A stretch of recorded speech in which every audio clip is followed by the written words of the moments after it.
Welcome to the Slop Farm. Enjoy the video.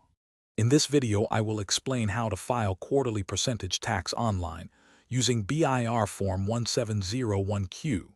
We'll start by understanding why this form is crucial for your business and who exactly needs to file it. Then, we'll go over the key documents you'll need to gather before you even begin the online process. This will ensure you have all the necessary information at your fingertips, making your filing experience much smoother and more efficient. Now, let's dive into the actual online filing process. First, you'll need to navigate to the official Bureau of Internal Revenue's online platform.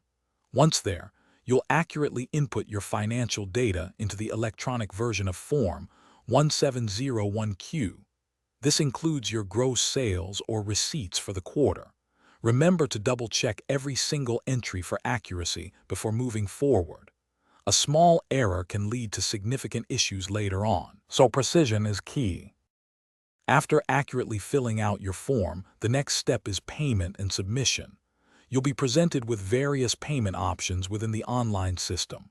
Select the method that works best for you, whether it's through an authorized agent bank or another accredited payment channel. Once your payment is successfully processed, ensure you save the confirmation receipt. This, along with your filed tax return, serves as proof of compliance and should be kept for at least 10 years for your records. To help you avoid common pitfalls, here are some essential tips. Always verify all your financial figures against your accounting records before inputting them into the form. This prevents discrepancies.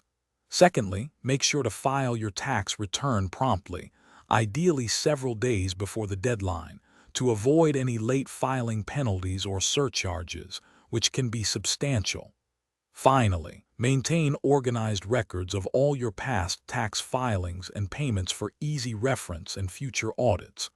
Staying organized saves time and stress. Thanks for watching. Consider subscribing if we helped you today.